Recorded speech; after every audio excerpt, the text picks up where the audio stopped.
Welcome to our viewers and listeners here at home and around the world. I'm Cedric Peterson, and you're now inside government. In this special edition, my guest is the director of the St. Martin, the Integrity Chamber St. Martin, Ms. Sharna Pompier. Ms. Pompier, welcome to the program. It's great to have you in this edition of the Inside Government. Thank you, and thank you for having me. The conversation we want to have with you is to get some insight in regard to the new establishment, the Integrity Chamber St. Martin. For those that might not know the story behind this organization, can you please give us some insight in regard to the history of the chamber and then discuss a little bit about the task and role of the Integrity Chamber? Sure. So the idea for the Integrity Chamber dates back to 2013, 2014, during a time when there were a lot of discussions about integrity issues on St. Martin. And at that time, there were reports in the media, there were rumors circulating about corruption, and St. Martin had a very negative image at the time when it came to integrity. And the government the St. Martin government, I should say, decided to get some inquiries done as to the state of integrity on St. Martin. And there were 3 reports written. And one report in particular, the report Doing the Right Things Right by the Commissie Integre Openbaar Bestuur, they recommended the establishment of an integrity chamber that would be an independent organization that can look into integrity issues on St. Martin and also give advice to improve integrity on St. Martin.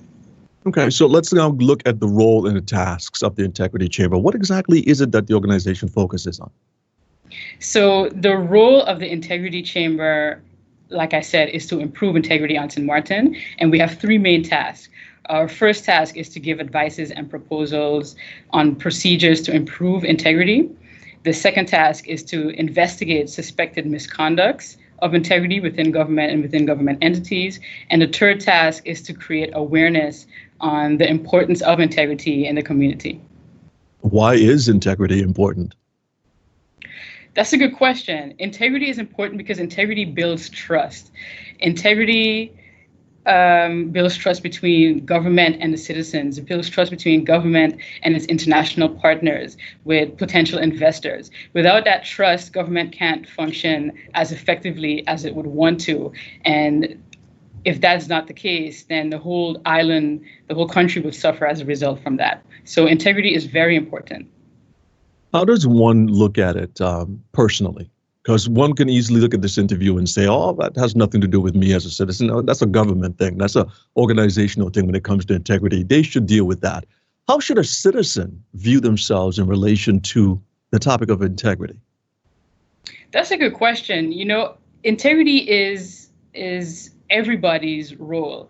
The government had a slogan in the past that I think they still use it today, that integrity, it starts with me. Right. So everybody has a role when it comes to integrity. It's not just about the civil servants or government employees or politicians or ministers. It's everybody's task. And we need to be able to call each other out as well when we're seeing that we're not behaving in a way that we should be behaving. Ms. Pompier, when it comes to suspected misconducts, that's something that the Integrity Chamber says that it looks into as well. Can you define that for us? What are suspected misconducts? So, yes. So suspected misconducts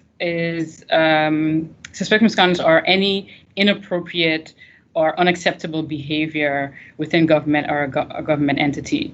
So you can think, for example, of a conflict of interest. And a conflict of interest could be, for example, a manager that hires a company that he has personal ties to do work for government and thereby getting financial benefit for him or a family member. That's an example of a conflict of interest. And it can be a lot of other things. Other examples of suspected misconducts include abuse of power, fraud, theft, the misuse of company resources, corruption in general. So there are lots of different things that can constitute suspected misconduct. Can the Integrity Chamber prosecute a person who is suspected of misconduct? No, that is solely the task of the prosecutor's office.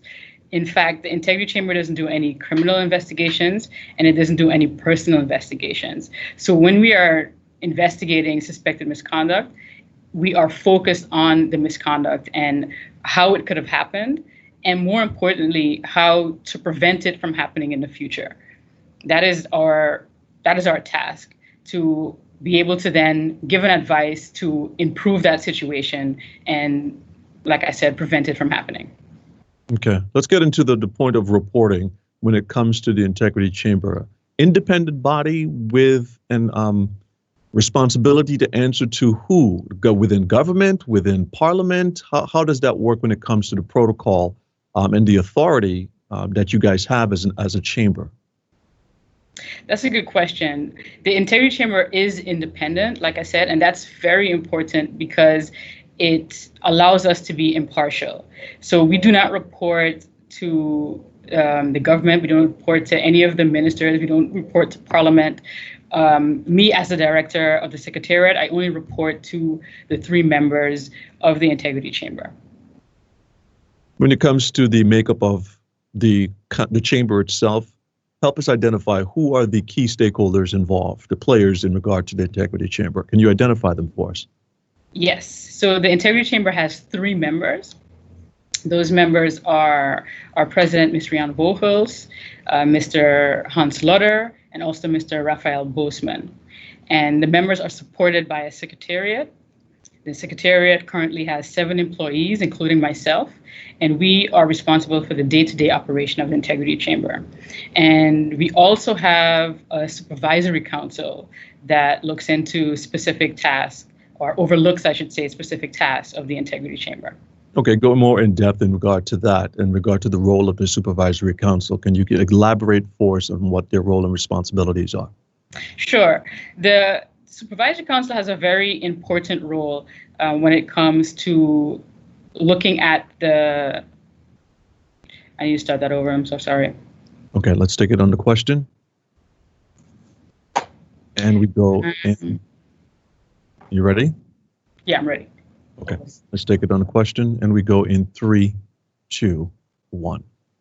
Let's get into, for example, the role of the Supervisory Council. Can you elaborate on their roles and responsibility? Sure. Before I elaborate on the responsibility of the Supervisory Council, I would have to talk a little bit more about some of the special authorities that the Integrity Chamber has when it comes to our investigations.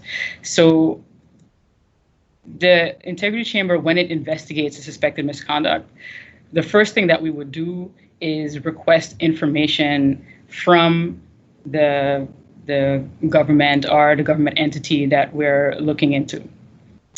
And if for some reason we can't get information, we have special authorities that we can use. So we can do an investigation on site. We can confiscate information if necessary, and we can also bring in people for questioning. And for us to be able to use those far-reaching powers of the Integrity Chamber, we need to get permission from the Supervisory Council. So the Supervisory Council would then look into whether or not it's necessary for us to use those special authorities that we have. Another role of the Supervisory Council is to make sure that we're using our task, or we're performing our task in an effective manner. And if there are any complaints against the way that the Integrity Chamber are using their authorities, then a complaint can be filed at the Supervisory Council. So the Supervisory Council, in effect, makes sure that the balance remains there within the Integrity Chamber. Interesting stuff. If you're just joining us, we're speaking to Director of the Integrity Chamber, St. Martin, Ms. Sharna Pompier. Stay with us as we get into our second segment in Inside Government. We're going to talk about how you can file a complaint of any kind with the Integrity Chamber. Details after the break. Stay with us. You're listening to and viewing Inside Government.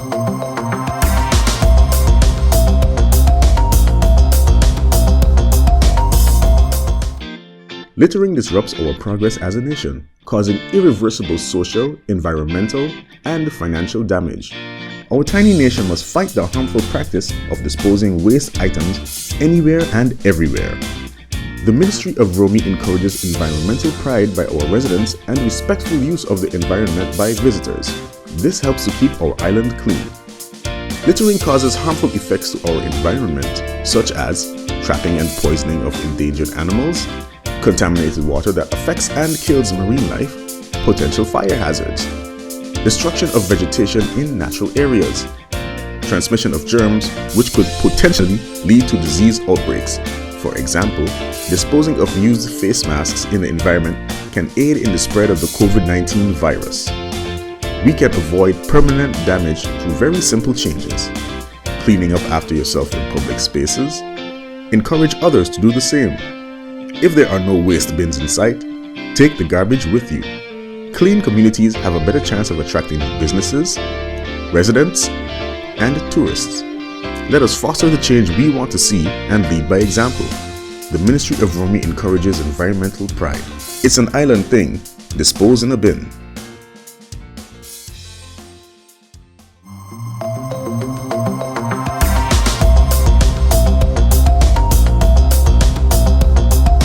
Welcome, everyone. You're viewing and listening to Inside Government. Welcome to our second segment. If you just tuned in, my guest in this edition is the director of the Integrity Chamber St. Martin, Ms. Shauna Pompier.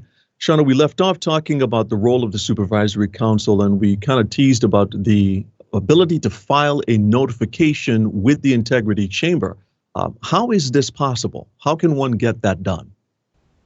Filing a notification of suspected misconduct is easy. You can go to our website. That's www.integritychamber.sx, and there's a form on the website that you can fill in. If you're not comfortable filling in the form online, you can also download the form and fill it in manually. You can then post it to us, or you can come and deliver it to us personally at our office. If you need help filling in the form, you can also get a power of attorney, give somebody a power of attorney, and they can help you to fill in the form, or we can assist where possible in filling in the form of suspected notification of suspected misconduct, sorry. Okay, now you can easily realize that someone can get a little nervous with doing or filing such a notification. Can one do that anonymously? No, you cannot file a notification anonymously to the Integrity Chamber. We need to know the identity of the person that is filing the notification. And that for us is important for us to be able to verify the information. And if we have any questions, that we can speak to the notifier.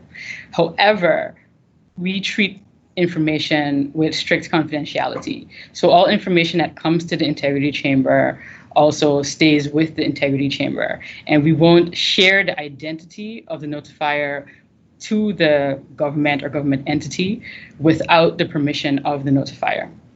Ms. Pompier, I can't help but to realize there's certain similarities between the Integrity Chamber and the Ombudsman, and one probably could confuse the two.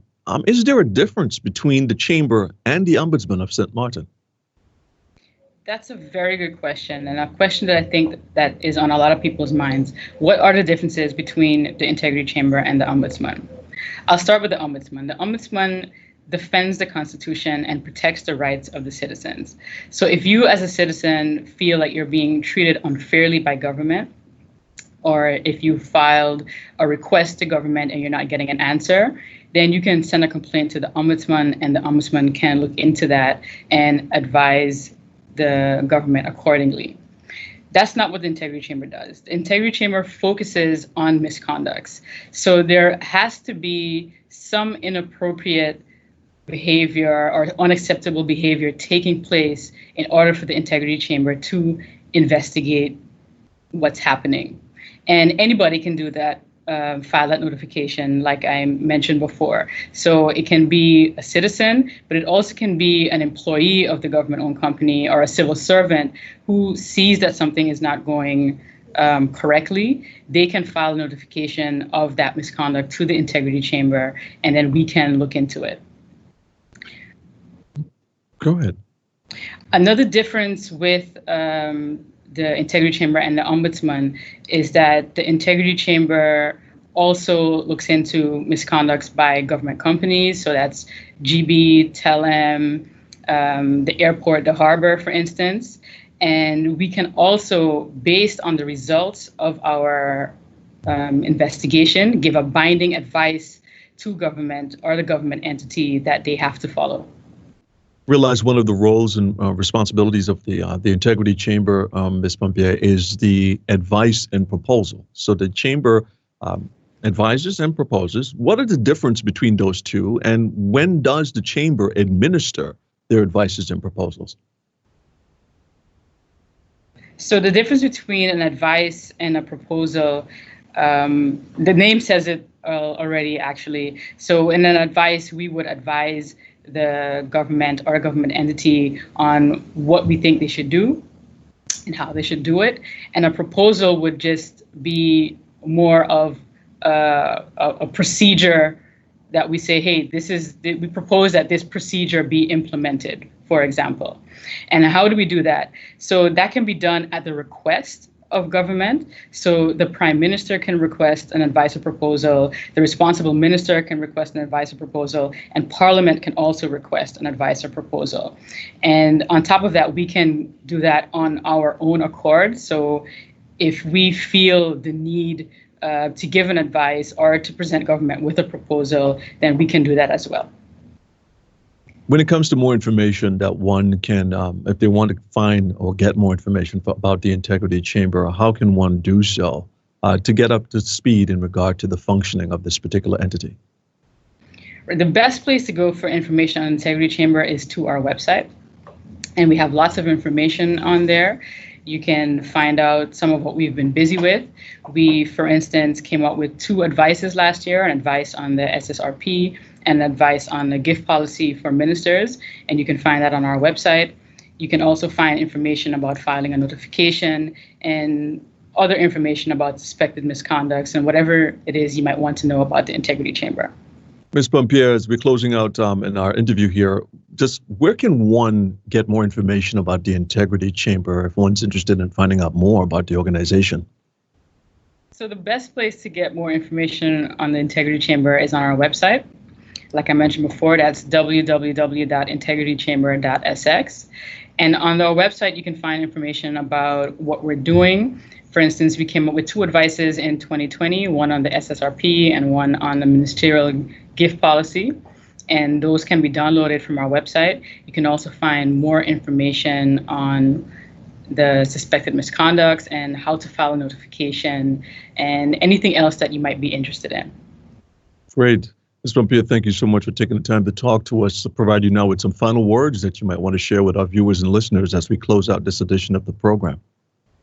Sure. I'd just like to encourage people, if they want to know more about the Integrity Chamber, like I said, to visit our website. You can also come and visit us in person if that makes you feel more comfortable. And I'd like everybody to know that we are here to serve the people of St. Martin. We're a local organization. We're not here to do the bidding of the Dutch government or the St. Martin government. We're really here to serve the people and to help improve integrity on St. Martin. That is our only agenda. And we have a small team, but it's a passionate team who are really dedicated to St. Martin and love St. Martin and really want the best for St. Martin. And, we're here, like I said, to try and improve St. Martin government and government entities where we can. Director of Integrity Chamber St. Martin, Ms. Shauna Pompier, thank you so much for being a part of this edition of the program. Thank you. Thank you for having me. Glad to be here. And to our radio listeners, television viewers, and online viewers, thank you for tuning in and being a part of this edition of Inside Government. If you've missed it, be sure to catch video on demand at the official Facebook page of the Government of St. Martin at facebook.com/SXMGOV. If you haven't subscribed yet to the official YouTube channel of the Government of St. Martin, be sure to do that. youtube.com/Government of St. Martin. Hit that bell and get notified of any updated programs issued by the Department of Communication. And for audio on demand, be sure to tune in to the St. Martin Gov radio station 107.9 FM for rebroadcasts. On behalf of my colleagues at the Integrity Chamber of St. Martin, and of course all of us here at the Department of Communication, I'm Cedric Peterson. Thanks so much for tuning in.